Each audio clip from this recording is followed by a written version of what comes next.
खास में आपको बताएं कि इलेक्शन कमीशन का कौमी और सूबाई असम्बलियों के 12 हल्कों में ज़िमनी और कराची के बल्दियाती इंतखाबात मुलतवी करने की हुकूमती दरख्वास्त पर गौर मजीद मुशावरत के लिए कल अहम इजलास तलब कर लिया। वफाकी और सूबाई अफसरान को भी बुला लिया गया है। इस हवाले से मजीद तफसीलात जानते हैं इस्लामाबाद से समा के नुमाइंदा खुसूसी जुल्करनैन इकबाल से। जी जुल्करनैन, क्या अपडेट्स हैं? चीफ इलेक्शन कमिश्नर की ज़ेर सदारत आज इजलास हुआ, जिसके अंदर जो सिंध हुकूमत की दरखास्त थी कराची डिवीजन में इंतखाबात मुलतवी करने की, न सिर्फ उसका दोबारा जायजा लिया गया बल्कि वफाकी हुकूमत की जानिब से जो लॉन्ग मार्च और मुमकिन धरने के बायस जो इंतखाबात मुलतवी करने की दरखास्त, उस पर भी गौर किया गया और इलेक्शन कमीशन ने फैसले पर पहुंचने के लिए मजीद मुशावरत के लिए पंजाब, सिंध और KPK के चीफ सेक्रेटरीज और IGs को तलब कर लिया। साथ ही साथ इलेक्शन कमीशन ने कल सेक्रेटरी दिफा, सेक्रेटरी दाखिला और DG मिलिट्री ऑपरेशन को भी बुला लिया है और तमाम अफसरान को कहा है कि इंतखाबात और नफरी की दस्तयाबी के हवाले से अपना मौक़िफ़ इलेक्शन कमीशन को आगाह करें उससे, ताकि इलेक्शन कमीशन इंतखाबात मुलतवी करने की जो हुकूमती दरखास्तें हैं उनके ऊपर कोई भी मुनासिब फैसला कर सके। तो कल 2 बजे अब ये इजलास होगा, जिसमें तमाम अफसरान ने पेश होकर अपना और हुकूमत का जो मौक़िफ़ है उससे कमीशन को आगाह करना है। ठीक है, अपडेट करने के लिए शुक्रिया। महकमा एंटी करप्शन पंजाब सरकारी इदारा ना रहा, पार्टी बन गया। वफाकी वज़ीर दाखिला को गिरफ्तार करने की दूसरी कोशिश भी नाकाम रही तो गलत बयानी पर उतर आया।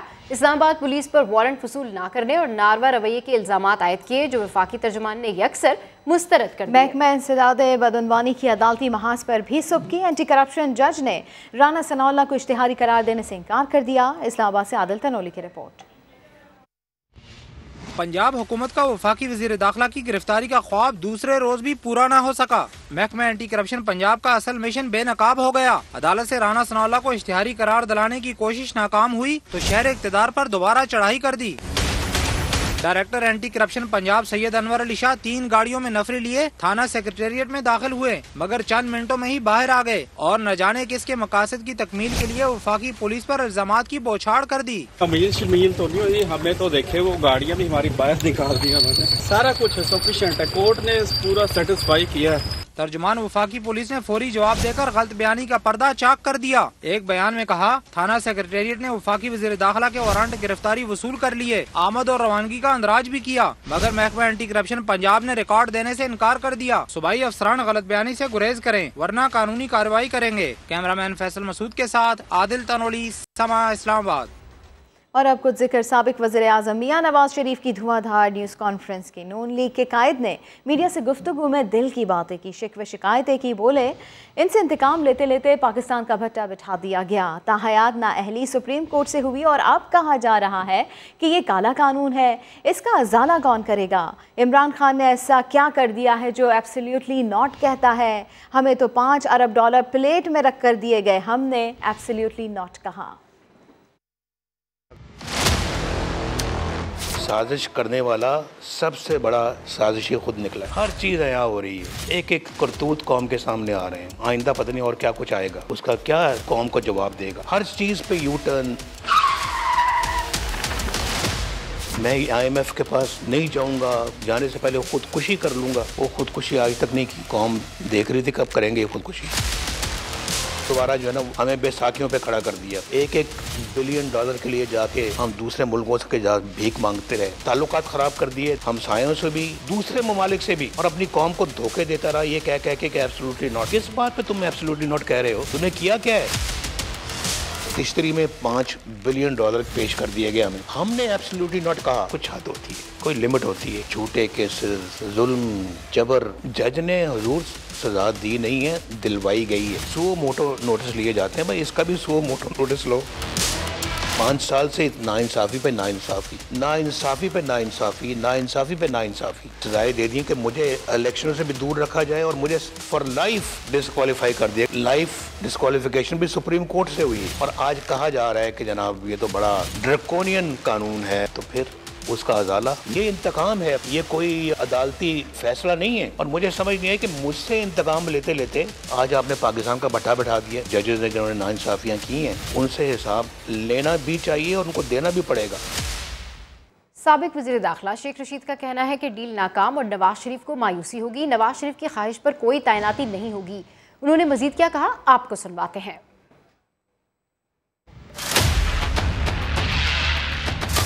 डील नाकाम होगी, नवाज शरीफ को मायूसी होगी, पार्टनरशिप टूटेगी, नवाज शरीफ की ख्वाहिश पे कोई अपॉइंटमेंट नहीं होगी। जिम्मेदारान जो हैं मेरिट पर फैसले करेंगे। इससे बड़ा क्या अदम इस्तेकाम है कि लोग अपने बच्चों को मार रहे हैं। पाकिस्तान अपनी जिंदगी के तशवीशनाक, हौलनाक, खौफनाक प्रोग्राम में दाखिल हो गया है। 15 नवंबर से पहले फैसले होंगे, इन्होंने जाना है। कौम इमरान खान की काल की मुंतज़िर है, ताखीर की गुंजाइश नहीं है। ड्रोन से कोई इंसानी हादसा पेश हो जाए, ये मलबा पुलिस पे या मौजूदा हुकूमत पे नहीं गिरेगा, किसी और पे गिरेगा। रेंजर्स हमारी है, FC हमारी है, फौज हमारी है, ये अवाम पे गोली नहीं चला सकती। 27 किलोमीटर में हुकूमत करने वालों कोई जानी नुकसान हो गया, भाग नहीं पाओगे।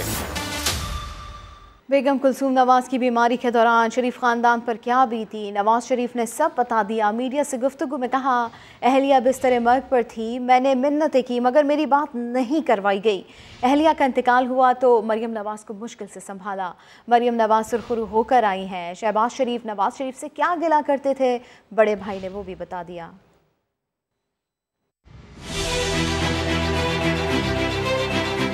मुझे वो सब मनाजर याद आ रहे हैं, किस तरह से मेरी वाइफ डेथ बेड पे थी, किस तरह से हमें जुल्म का निशाना बनाया जा रहा था, कि ये बताने के लिए कि जी आपकी बीवी बीमार है, मरना भी पड़ता है। ये जुमले जो कसे, उनके सीने में कोई दिल नहीं।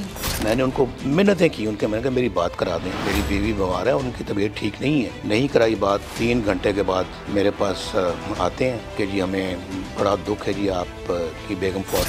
अंदाज़ा कर सकते हैं कि मेरे ऊपर क्या गुजरी होगी।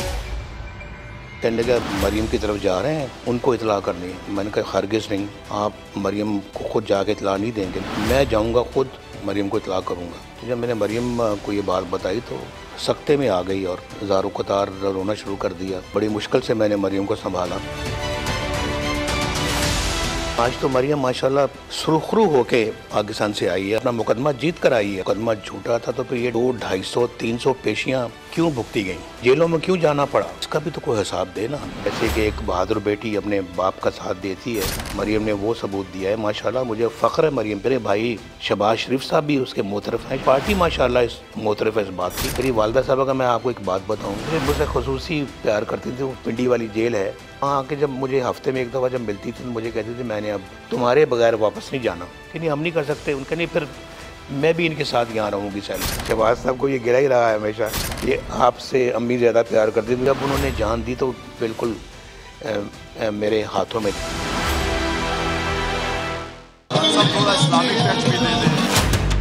इस्लामी टच दिया, लोगों को अंजाम से डराया। ये भी एक शिर्क है। आप अपने जमीर को जब बेचते हैं, लालच को पैसे देके आपको खरीदता है, ये जो अभी बिके हमारे लोग भेड़ बकरियों की तरह, ये भी शिर्क है। जिससे मुखालिफिन को धमकाया, खुद वही तरीका अपनाया। 5 तो मैं खरीद रहा हूँ ना, मेरे पास है 5 मैसेज देनी है कि वो जो 5 है ना, वो 5 बड़े इम्पोर्टेंट है। इख्तिदार की लालच में भूल गए खुद क्या कहते थे। मुझे अपनी आखिरत की फिक्र है। अवाम को अच्छाई का पाठ पढ़ाया और खुद हर हरबा अपनाया। कोई फिक्र ना करें कि ये ठीक है या गलत है, कोई भी हरबा हो, ये भी एक शिर्क है। आप अपने जमीर को जब बेचते हैं, लालच को पैसे देके आपको खरीदता है। कोई फिक्र ना करें कि ये ठीक है या गलत है। अब तो बस ये कहने को जी चाहता है, इतनी न बढ़ा पाकिए दामा की हिकायत, दामन को जरा देख, जरा बंदे कबा देख। 5 तो मैं खरीद रहा हूँ ना, मेरे पास है 5 मैसेज देनी है कि वो जो 5 है ना, वो 5 बड़े इम्पोर्टेंट है। ये भी एक शिर्क है। वज़ीर आज़म शहबाज शरीफ का कहना है, थरकुल मंसूबे से पाकिस्तान की मईशत को फ़ायदा पहुँचेगा, हमारे ज़र मुबादला की खतीर रकम बच जाएगी। थर का सहरा तेज़ी से तरक्की कर रहा है। थर में तकरीब से खिताब में उनका कहना था, हमें माजी को भूल कर आगे का सोचना है। यहाँ पर अल्लाह ताला ने पाकिस्तान को अपनी बेपाया फजल करम से थर में यहाँ पर इतना बड़ा ज़ख़ीरा दिया है कोयले का, उसको इस्तेमाल न करना और उससे इस्तिफ़ादा हासिल न करना और कौम की महरूमियों को दूर न करना, ये एक इज्तिमाई बहुत बड़ी गलती है। और इससे ज़्यादा और कोई पाकिस्तान के 22 करोड़ आवाम के साथ ज़्यादती नहीं हो सकती कि महरान की वादियों में इतना बड़ा ख़जाना हो, उसका फ़ायदा पूरे पाकिस्तान को पहुँचे। तो मैं समझता हूँ कि ये फिर बहुत जुल्म और ज्यादती है। मैं माजी में नहीं झांक रहा। इस वक्त there is no question of any kind of political point scoring. जो हो गया वो हो गया। शहबाज स्पीड से चले तो एक साल में मुल्क में ग्रीन इनकलाब ले आएंगे। बिलावल भुट्टो का थरकोल फेज़ 2 मंसूबे की इफ्तिताही तकरीब से खिताब। कहा, पूरी कोशिश कर रहे हैं सैलाब से मुतासरा काश्तकार फसल काश्त कर सके। वज़ीर आज़म से मुखातिब होकर कहा कि कुदरती आफत से बेघर होने वाले 10 लाख लोगों की आबादकारी मेरी और आपकी जिम्मेदारी है। हम चाहते हैं कि शहबाज स्पीड से ये काम चले। शहबाज स्पीड से ये काम चलाना है तो आपके साथ मैं जानता हूं कि हम दिन रात अगर मेहनत करते हैं तो एनर्जी सेक्टर में सिर्फ आप 1 साल के अंदर ही अंदर एक ग्रीन इनकलाब लेकर आ सकते हो पाकिस्तान में। ये चैलेंज कबूल किया है। हमारे जो मुतासरीन हैं वो अपना आने वाले फसल को उनको मौका मिले कि they get a chance to sow they crop. 1 million people's houses have been destroyed. तो अब मेरा और आपका जिम्मेदारी है कि हम इन सारे लोगों का, इन सारे मुतासरीन का घर एक बार फिर बनाएं। थर एनर्जी लिमिटेड ब्लॉक 2 और थरकोल माइंस फेज़ 2 का इफ्तिताह। तकरीब से खिताब में वज़ीर आला सिंध मुराद अली शाह ने थर मंसूबे पर भरपूर तवज्जो देने पर वज़ीर आज़म शहबाज शरीफ का शुक्रिया अदा किया, जबकि गुज़िश्ता वज़ीर आज़म ने यहाँ आना मुनासिब भी नहीं समझा था। साहब, एक और भी मैं आपको मुबारकबाद देता हूँ कि शाहिद खाकान बैठे हैं यहाँ, फॉर्मर प्राइम मिनिस्टर यूसुफ रज़ा गिलानी साहब थे, राजा परवेज़ अशरफ साहब थे,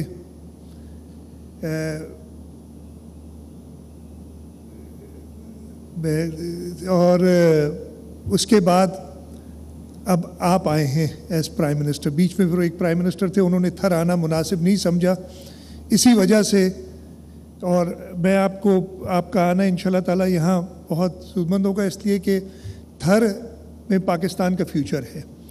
फॉरेन फंडिंग केस में तहरीक इंसाफ के हामिद ज़मान के खिलाफ FIA तहकीकात से मुतालिक रिपोर्ट सामने आ गई। इंसाफ ट्रस्ट के नाम पर खोले गए बैंक अकाउंट में बैरून मुल्क से $6,25,000 अमरीकी डॉलर्स आए। अरशद अली की रिपोर्ट।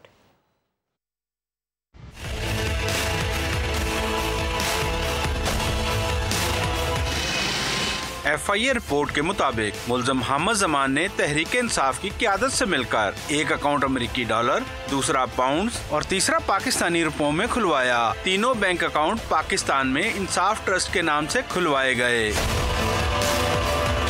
बैंक अकाउंट में 8 मई 2013 को $6,25,000 अमेरिकी डॉलर आए। इस रकम में से 3 करोड़ 60 लाख रुपए 9 मई 2013 को निजी कंपनी कम्युनिकेशन स्पॉट को ट्रांसफर किए गए, जबकि 10 मई को 2.5 करोड़ रुपए एक और निजी कंपनी को ट्रांसफर किए गए। बैरून मुल्क से आई तमाम रकम को तहरीक इंसाफ की सियासी मुहिम के लिए इस्तेमाल किया गया।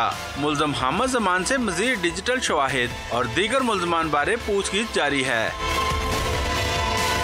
FIA लाहौर ने मुल्ज़म हामिद ज़मान को चंद रोज कब तहकीकात के लिए गिरफ्तार किया था। कैमरामैन खाबर महमूद के साथ अरशद अली, समा, लाहौर। बराह रास्त आपको लिए चलते हैं। वफाकी वज़ीर साद रफ़ीक बात कर रहे हैं। और जो हमारे 777 है, 777 की बिजनेस क्लास की सीटों का कोई हाल नहीं है, बड़ी शिकायत आती है। उनको बदलने का प्रोसेस हमने शुरू कर दिया है। महंगा है, थोड़ा वक्त लगता है, लेकिन आपने कहीं से तो शुरू करना है।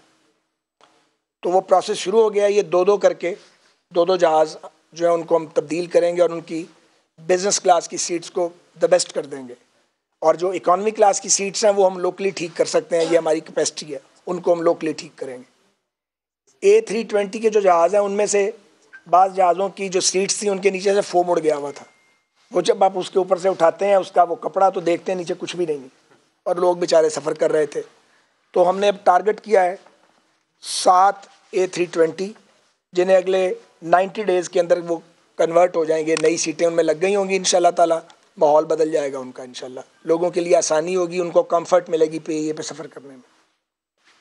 इसी तरह हम flight entertainment system IFE system के असूल के लिए भी हमने टेंडर जारी किया है, ताकि जो 777 हमारे जहाज़ हैं लॉन्ग हॉल के, उनमें वो हम उसको अप्लाई करें। कोशिश कर रहे हैं कि हमें अच्छा और चीपर ज़रा सिस्टम मिल जाए और हम लोगों को एक इंटरटेनमेंट जहाज़ों के अंदर दे सकें।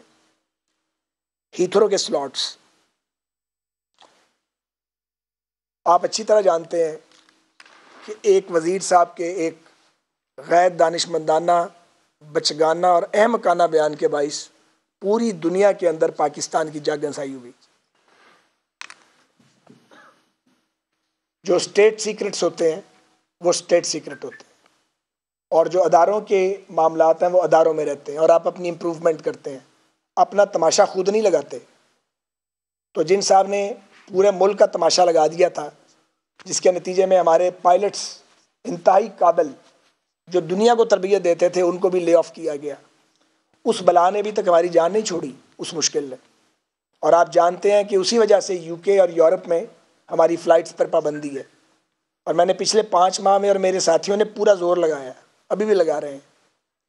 तो यूके अथॉरिटीज़ के साथ जो बात हुई है वो टाइमलाइन तकरीबन 1 साल बनती है। हमारी कोशिश है कि 5, 4, 6 माह के अंदर हम इस रुकावट को अबूर कर लें। हम अबूर कर सकते हैं, हमने अब तक के सारे टेस्ट क्वालिफाई किए हैं।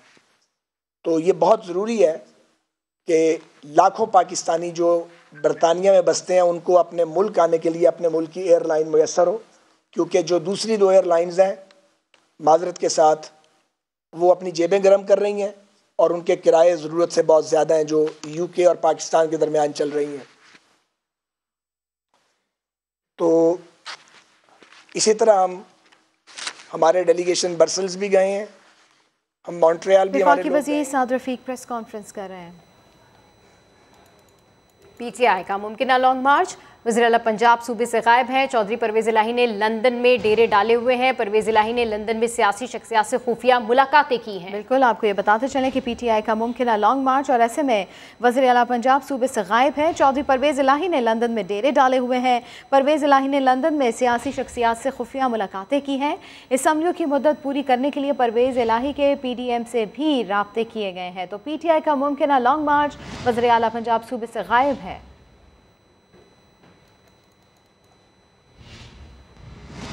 मियांवाली और गुजरात को नवाजने के लिए मुख्तलिफ अजला के तरक्याती फंड्स में 3 अरब 11 करोड़ रुपए की कटौती कर दी गई। फंड्स में ये कटौती इमरान खान और वज़ीर आला पंजाब चौधरी परवेज़ इलाही के आबाई अजला को नवाजने के वास्ते अमल में आई है। इसी के ऊपर बात कर लेते हैं उस्मान अलीम से। उस्मान, आगाह कीजिएगा इस बारे में। जी बिल्कुल, पीटीआई की सीनियर क़यादत का वोट बैंक मजीद मजबूत करने के लिए आबाई अजला को नवाजने का सिलसिला जारी है। पंजाब के मुख्तलिफ अजला के फंड्स में 3 अरब 11 करोड़ रुपए का कट जो है वो लगाया गया है। फंड्स में कट साबिक वज़ीर आज़म इमरान खान और वज़ीर आला परवेज़ इलाही के आबाई अजला को नवाजने के लिए लगाया गया। साबिक वज़ीर आज़म इमरान खान की हिदायत पर वज़ीर आला परवेज़ इलाही ने मियांवाली के लिए 75 करोड़ रुपए की मंजूरी दी, जबकि वज़ीर आला पंजाब के आबाई जिला गुजरात के लिए 39 स्कीमें जो हैं इनके लिए 2 अरब 36 करोड़ रुपए की मंजूरी दी गई है। गुजरात में यूसी सतह पर गलियों की पुख्तगी, टफ टाइलिंग और सीवरेज का काम करवाया जाएगा, जबकि इसी तरह जो मियांवाली है इसके देहाती इस्लाम में भी वाटर सप्लाई और सीवरेज के जारी मंसूबों पर 75 करोड़ रुपए खर्च किए जाएंगे। जी बहुत शुक्रिया, अपडेट कर रहे थे आप।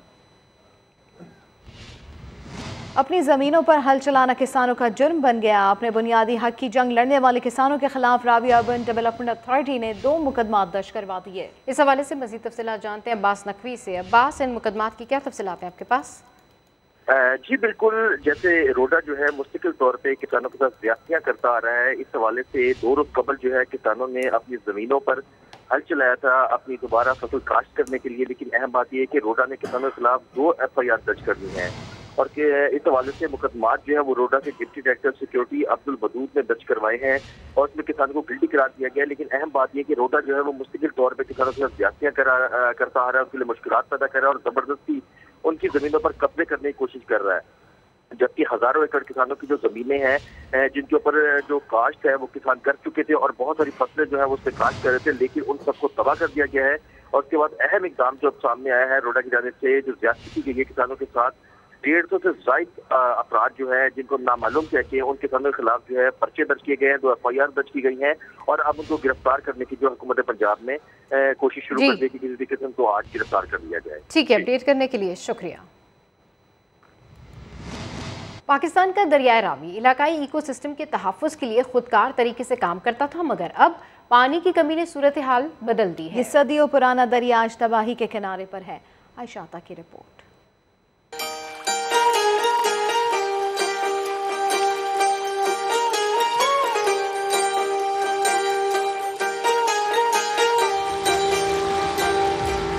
पंजाब का मतलब है 5 दरियाओं की सरजमीन। 5 दरियाओं में से एक दरिया रावी भी है, जो लाहौर के आबाद होने से भी पहले की तहजीबों का गवाह है। लाहौर का राम और सीता के 2 जुड़वा बच्चे वो इधर आए, तो वो जहाँ पर आकर बैठे, उन्होंने जहाँ पड़ाव किया और जहाँ से शहर की आबादी जो है उसका आगाज हुआ, वो ये रावी का किनारा ही हुआ करता था। 5000 साल पुरानी रावी की तहजीब गवाह है कि रावी के मुख्तलिफ किनारों पर मेले ठेले और बेले हुआ करते थे, मगर अब न रावी की वो रवानी है, न सकाफत की कोई निशानी।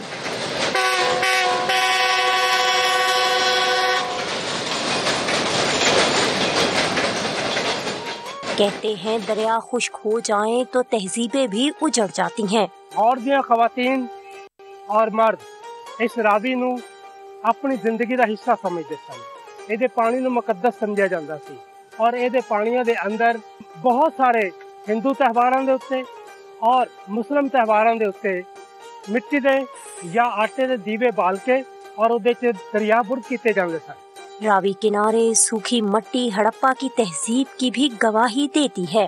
दरिया जड़ा है अगर खुश्क हो जाए तो फिर सब कुछ खुश्क हो जाता है, कोई चीज बाकी नहीं बचती, ना तहजीब, ना सकाफत, ना आबादी, ना इंसान, और फिर सिर्फ और सिर्फ हड़प्पा रह जाता है। वो निशान रह जाते हैं जेड़े कि मिट्टी के अंदरों सानू तलाश करके लभने पैंदे ने। दरियाए रावी से हासिल होने वाले फवाइद इसके तहफ्फुज़ के लिए दरकार सरमाया से कहीं ज्यादा हैं। अफसोस कि इस दरिया को आलूदा करके हमने अपने ही हाथों से अपनी सकाफत और तहजीब का गला घोंट दिया। दरियाए रावी के किनारों पर कदीम तहजीबों के निशानात इस बात की गवाही करते हैं कि ये इलाका हर दौर में बूदोबाश के लिए अहम रहा है, मगर अफसोस कि हम इसकी अहमियत को भूलते जा रहे हैं। कैमरामैन जवाद भैया के साथ आयशा आता समा, लाहौर।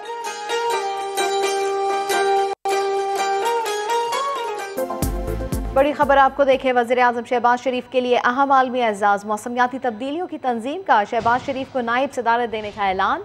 पाकिस्तानी वज़ीर-ए-आज़म की माहौलियाती तब्दीलियों से मुतालिक पुरअसर आवाज़ पर उन्हें ये मनसब दिया गया है। अक़वाम मुत्तहिदा के 195 ममालिक में पाकिस्तान को ये एजाज़ मिला है। काउंसिल ऑफ पार्टीज़ की सदारत इस वक्त मिस्र के पास है। COP इजलास के दौरान मिस्र के सदर ने शहबाज शरीफ को इजलास की मुश्तरका सदारत की दावत भी दी। पाकिस्तान और नॉर्वे के वज़ीर आज़म और मिस्र के सदर इस कॉन्फ्रेंस की सदारत करेंगे। कॉन्फ्रेंस ऑफ पार्टीज़ का इजलास मिस्र में 6 से 18 नवंबर तक शर्म अल शेख में होगा। सैलाब के बाइस मुल्क भर में 13,08,000 मकानात मुकम्मल तबाह हुए। 1,10,000 से ज़ायद को जुज़वी नुकसान पहुँचा। 1,68,337 एकड़ पर खड़ी फसलें तबाह हुई। अब तक किए गए मुश्तरका सर्वे के नताइज के मुताबिक 223 अफराद जाँ बहक हुए और 2,90,000 से ज़्यादा मवेशी भी जान से गए। NFRCC ने रिपोर्ट जारी कर दी। तफसीलात इस्लामाबाद से इस रिपोर्ट में। सैलाब से मुल्क भर में क्या क्या नुकसानात हुए। पंजाब, सिंध, KPK और गिलगित में अब तक होने वाले मुश्तरका सर्वे के अदाद शुमार सामने आ गए। NFRCC के मुताबिक बलूचिस्तान में 118 अफराद जाँ बहक, 1,18,000 से ज्यादा मकानात मुकम्मल तबाह, 91,000 से ज्यादा को जुज़वी नुकसान हुआ। 14,43,000 एकड़ पर फसलें मुतासर हुई। सिंध में 3,095 मकानात मुकम्मल जबकि 1,417 जुज़वी तौर पर मुतासर हुए। 8 अफराद के जाँ बहक होने की तस्दीक हुई। 3,031 एकड़ पर फसलें तबाह और 1,408 जानवर हलाक हुए। पंजाब में 2,653 मकानात तबाह हुए। 2,208 एकड़ पर फसलें बर्बाद हो गयी। 294 मवेशी भी हलाक हुए। खैबर पख्तूनख्वा में 13,713 मकानात, 9,500 एकड़ पर फसलें तबाह हुई। 22,000 से ज्यादा मवेशी हलाक हो गए। गिलगित बल्तिस्तान में 1,000 से ज्यादा मकानात तबाह जबकि 12 अफराद जाँ बहक हुए। NFRCC के मुताबिक टांक में सहूलियात से आरास्ता 100 मकानात आइंदा हफ्ते मुकम्मल हो जाएंगे। यूनिवर्सिटीज और दीगर इदारों को सिंध और बलूचिस्तान में कम खर्च और पायदार मॉडल्स बनाने की हिदायत की गई है। सैलाब मुतासरा इलाकों में पाक फौज की इमदादी सरगर्मियाँ भी जारी हैं। सिंध में सैलाब से मुतासरा इलाकों में वबाई अमराज के सबब अमवात का सिलसिला जारी है। दादू की तहसील मेहड़ में मजीद 4 मरीज दम तोड़ गए। नौशेरो फिरोज में टेंट और राशन न मिलने के खिलाफ मुतासरीन ने एहतजाज किया। सैलाब मुतासरीन की मुश्किलात कम न हुई। दादू की तहसील मेहड़ में गैस्ट्रो, डायरिया और बुखार में मुब्तला मजीद 4 मरीज दम तोड़ गए, जिसके बाद मजमूई अमवात की तादाद 62 तक जा पहुंची। आजमाइश में घिरे लोगों के लिए फलाही तंजीमों की जानिब से रिलीफ की सरगर्मियां जारी हैं। दादू में निजी तंजीम ने मोबाइल मेडिकल कैंप का इनेकाद किया और मुतासिरीन में खुश्क राशन तकसीम किया। उधर जिला मिटियारी ताहाल पानी में डूबा हुआ है। निकासी न होने के खिलाफ इलाका मकीनों का एहतजाज मामूल बन चुका है। सैलाबी पानी की वजह से गंदम समेत दीगर फसलें काश करना भी नामुमकिन लगता है। डिप्टी कमिश्नर ने तसल्ली दी है कि मजीद 1 माह में पानी निकाल लिया जाएगा। दूसरी जानिब नौशेरा फिरोज में राशन और टेंट न मिलने पर मुतासिरीन ने एहतजाज किया। सैलाब ज़दगान ने शिकवा किया कि मुश्किलात में घिरे हैं, लेकिन दाद रसी नहीं हो रही है। इंटरबैंक में अमरीकी डॉलर की कदर में मुसलसल कमी। इंटरबैंक में डॉलर की कीमत ₹1.92 गिरकर 218 रुपए पर आ गई। इस तरह 12 रोज में इंटरबैंक में अमरीकी डॉलर ₹21.71 सस्ता हो चुका है। अमरीकी डॉलर ₹1.92 पर सस्ता हुआ है, कीमत 218 हो गई है। इस हवाले से हम आपको अपडेट करें, आज इंटरबैंक में डॉलर की कीमत ₹1.92 गिरकर 218 रुपए पर आ गई है। इस तरह 12 रोज में इंटरबैंक में अमरीकी डॉलर ₹21.71 सस्ता हो चुका है। और अभी आपको बताएं कि कराची के 3 बड़े अस्पताल सिंध हुकूमत के सुपुर्द कर दिए गए हैं। इन अस्पतालों में जिन्ना, कौमी इदारा अमराज कल्ब और इदारा अमराज तवाल शामिल हैं। इसी के ऊपर बात कर लेते हैं संजय साधवानी से। जी संजय, आगाह कीजिए। जी बिल्कुल, पाकिस्तान तहरीक इंसाफ की जब हुकूमत आई थी तो सिंध के ये तीनों बड़े अस्पताल वफाक ने अपने कब्जे में लेने की कोशिश की थी, जिसकी महकमा सेहत सिंध की जानिब से भरपूर मज़ामत की गई थी। वजीर सेहत सिंध अजरा पीचो की कोशिशों के बाद 3 साल के बाद सिंध हुकूमत ये तीनों बड़े अस्पतालों का कंट्रोल वापसी लेने में कामयाब हुआ है। जिना, NICH, NICVD के तीनों अस्पताल सिंध हुकूमत के हवाले 25 साल की लीज पर दिए गए हैं। सिंध हुकूमत इस सिलसिले में कैसे चलाना है और इनके तमाम माली मामला देखने के लिए कल काबीना इजलास में अहम फैसले करेगी। अब ये तीनों अस्पताल सिंध हुकूमत के ज़ेर इंतजाम जो पहले से चल रहे हैं, सिंध हुकूमत ही इनको चलाएगी, जबकि वफाक की जानिब से जब ये कंट्रोल लिया गया था तो इसका बोर्ड बनाया गया था, उस बोर्ड को भी खत्म किया गया है। बहुत शुक्रिया संजय। ICC ने सितंबर में शानदार कारकर्दगी दिखाने पर मोहम्मद रिजवान को प्लेयर ऑफ द मंथ करार दे दिया। रिजवान ने अवार्ड सैलाब मुतासरीन के नाम कर दिया। मर्दे बहरान मोहम्मद रिजवान फिर बन गए सुल्तान। T20 के नंबर 1 बैट्समैन का एक और एजाज। ICC ने प्लेयर ऑफ द मंथ के अवार्ड से नवाज दिया। विकेट कीपर बैटर को सितंबर में शानदार कारकर्दगी पर एजाज मिला। रिजवान ने गुज़िश्ता माह 10 T20 मैचेस खेले, 69 की औसत से 553 रन बनाए, 7 निस्फ सेंचुरियां भी स्कोर की। उनका कहना था कि वो कामयाबी पर बहुत खुश हैं। क्रेडिट टीम के खिलाड़ियों को जाता है। अवार्ड पाकिस्तान के सैलाब मुतासरीन के नाम किया। रिजवान का भारत के अक्षर पटेल और ऑस्ट्रेलिया के कैमरॉन ग्रीन से मुकाबला था। बुलेटिन से फिलहाल इतना ही। एक ब्रेक के बाद हाजिर होंगे हेडलाइंस के साथ। देखते रहिए समा।